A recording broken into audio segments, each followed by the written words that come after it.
आमचे सर्व विद्यार्थी असतील आणि हे विद्यार्थी कोणामुळे घडले असतील किंवा मी आज या आसनावर जर कोणामुळे उभे असेल तर ते आमचे गुरुवर्य हरिभक्तपरायण दिनेश महाराज महोदय आणि माझे पहिले गुरु हरिभक्तपरायण ज्योतिताई जनाडे आणि दुसरे गुरुजी म्हणजे आमचे दिनेश महाराज महोदय. ताईंनी मला पाठांतराचं शिकवलं आणि आमच्या गुरुजींनी आम्हाला गादीवर उभं राहण्याचं शिकवलं. आमच्या गुरुजींसाठी टाळ्या. आणि त्यांना माझ्याकडून 2 पदवी आहेत. एक गुरुची पदवी आहे, एक काकाश्रीची पदवी आहे. असे असणारे हरिभक्तपरायण आमचे शुभमजी महाराज देशमुख आहेत. सुंदर असं गायन करतात, कीर्तन करतात, भागवत करतात. सुंदर असं या ठिकाणी आज योग आलेला आहे आणि या सुंदर अशा वातावरणामध्ये माझं कीर्तन आहे. आज जर पाऊस थांबला म्हणजे जर समजा आज पाऊस नसता तर आपण छान कीर्तन केलं असतं. पण आता जोराचा पाऊस सुरू झालेला आहे. तुम्हाला थंडी पण वाटतंय. वाटतंय ना? विठाला विठाला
वाटतो. पण मग कोणत्या मुलांचा हरिकोम गीता भागवत करीती श्रवण अखंड चिंतन विठोबाचे. जे गीता श्रवण करतात, जे भागवत श्रवण करतात, जे भागवत गीता श्रवण करतात, गीता भागवत करीती श्रवण आणि अखंड चिंतन विठोबाचे. जे विठोबाचे सतत नामस्मरण करत असतात या मुलांना जगाच्या मालकाला वाटतो. आता इथं बसलेले छोटे छोटे मंडळी आहेत तुमच्या गावचे. म्हणा आपण सगळे वारीत घ्यावं. काही या गावचे असतील, झाडगावचे. मग याच गावची सुद्धा मुलं कीर्तनात येऊन बसली. मग त्यांचा हरिक देवाला वाटणार नाही का? वाटणार का? कारण ते देवाच्या नामस्मरणात येऊन बसले म्हणून त्यांचा हरिक जगाच्या मालकाला वाटतात.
झालेली आहे. विठ्ठल विठ्ठल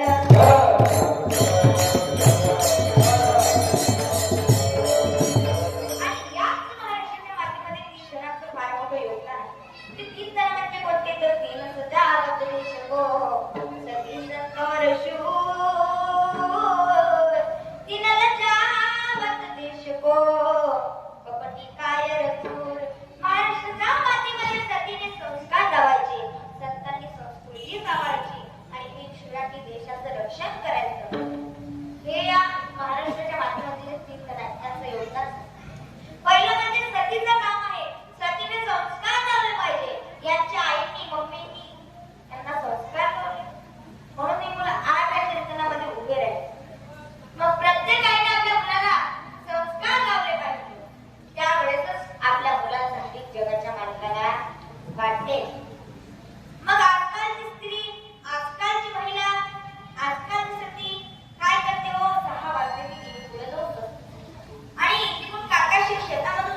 असावं आणि जो आपल्या हितासाठी जातो मी त्याला धन्य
Thank you.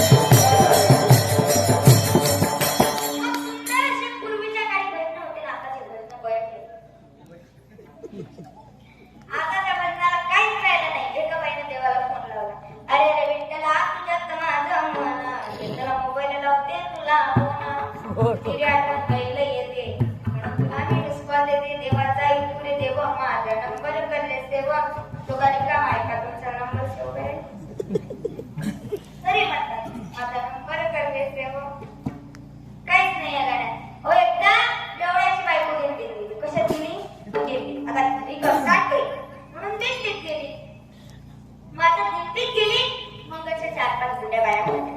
मग तिने म्हणत म्हणणं ओ माया गाणं इतकंच काय शरमा लागते ओ माय म्हणणं ओ गाणं. तिनं गाणं सुरू केलं. माई हिंदी कच्ची आहे मराठी कच्ची आहे विड्याला विड्याला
एकदा असंच आम्ही कीर्तनाला गेलो.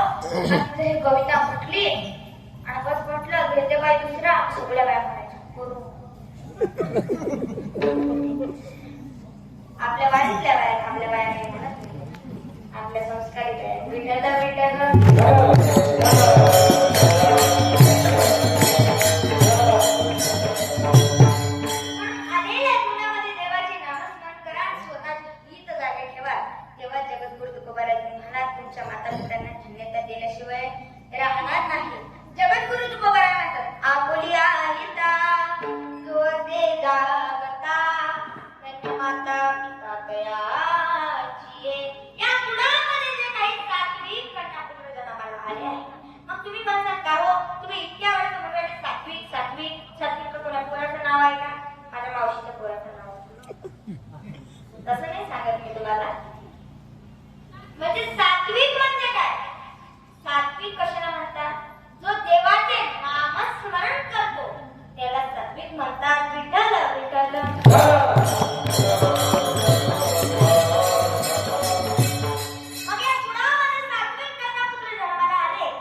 तुमची भक्ती पाहून तर असं वाटते की आता काय करा काय.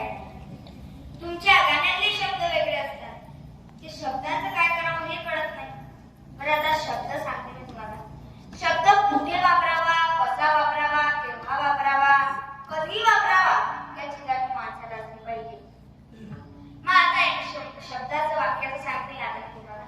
ऐका, एका मुलीचं नवीन नवीन लग्न झालं. मुलगी सासरी गेली. अधिक महिना होता, परत घरी आली. मग तिच्या आईने सांगितलं, बाई मी जरा ऐकलंय तुझी सासू जरा आगाव आहे. आगाव पडतं ना, भाग्यवान.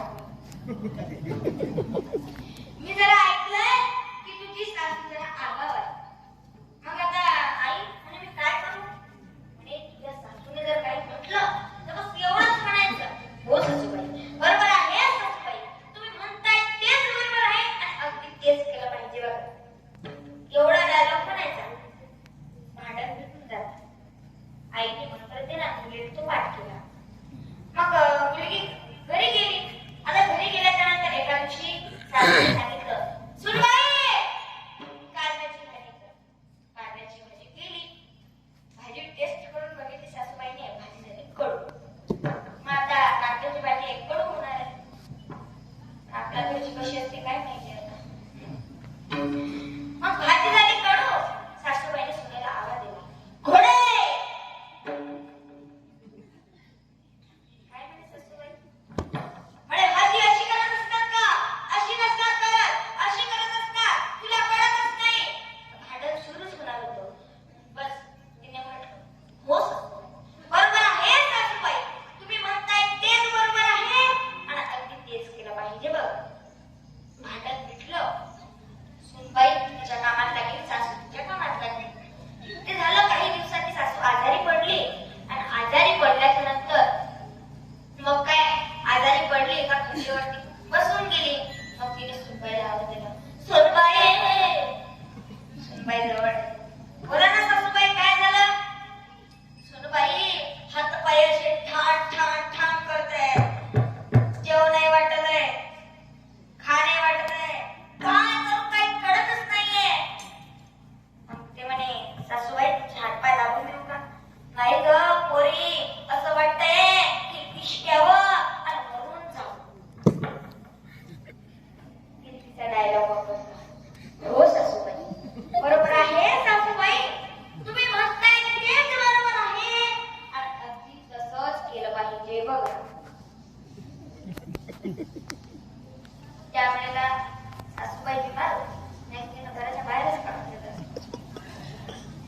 म्हणून हे शब्द कुठे वापरावे, कसे वापरावे याची माणसाला जर जाणीव असली तरच देव आपल्याला भेटू शकतो. तुमच्या भजनात जसे चांगले शब्द टाकत ते जुने शब्द नका टाकत. आता जसा काळ बदलला तसं तुमचे शब्द तरी बदलू द्या. आता विठाला विठाला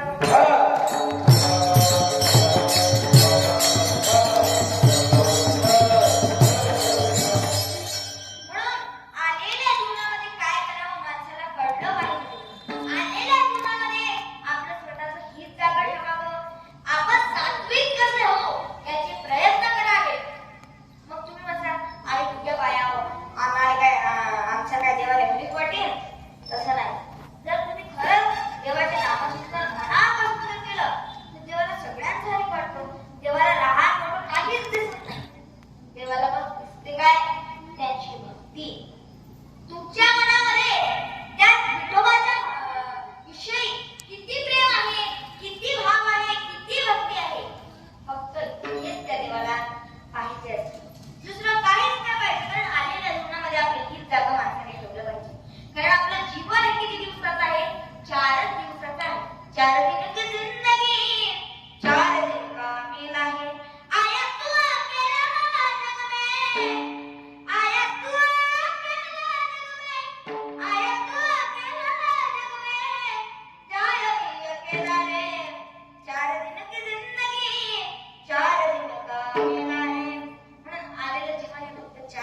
एवढी प्रॉपर्टी घेतली, तेवढी घेतली, हा प्लॉट फ्लॅट घेतला, काय उपयोग?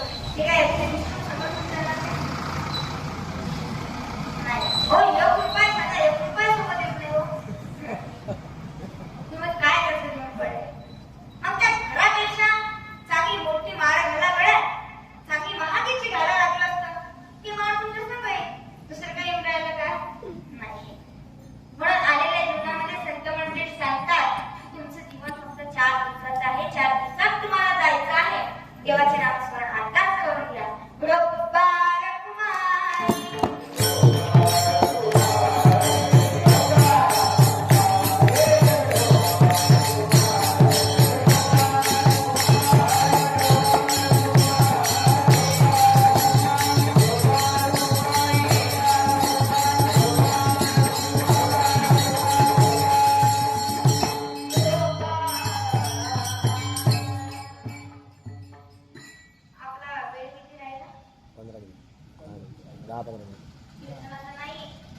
आयुष्याचा माहितीये काय?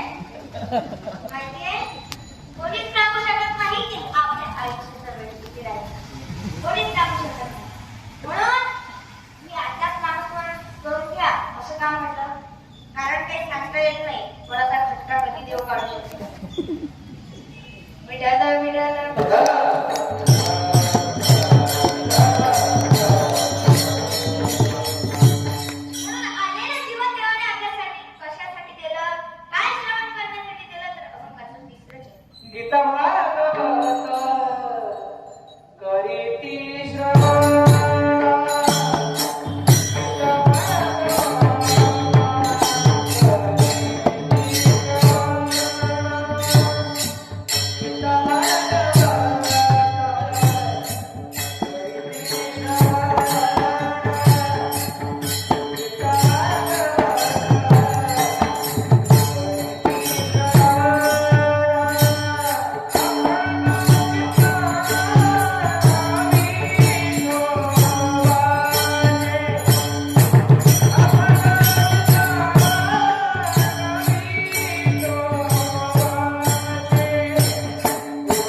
भगवान परमात्म्याचे गोड नामस्मरण करतायत त्यांना देव पावतो.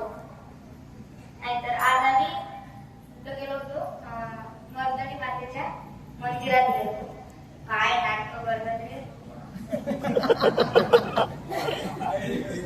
मी उंबरला ओलांडून चाललीच त्या मंदिरामध्ये ती बाई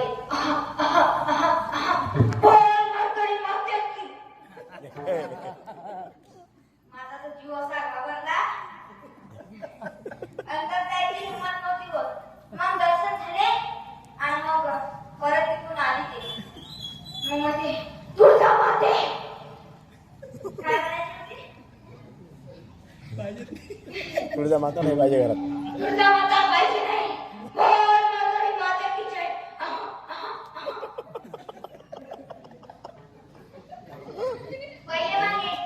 पहिले म्हणे की मला तू पाहिजे, आता अंगात आली, आता म्हणते मला पाहिजे नाही. काही फायदा आहे का? काय नाटक असतात लोकांचे, तुम्ही डोक्याला हात लावून बसता. आता येईपर्यंत मी म्हणजे असं सुरू होतं माझं की बाई खरंच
नेहमीच टिक्का असतो, पण आता त्यांनी हातपाय धुतले म्हणून टिक्का विसरला त्याचा. विसरला.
वेळेबापूळ शब्द निघाले असतील त्यासाठी मला माफ करा.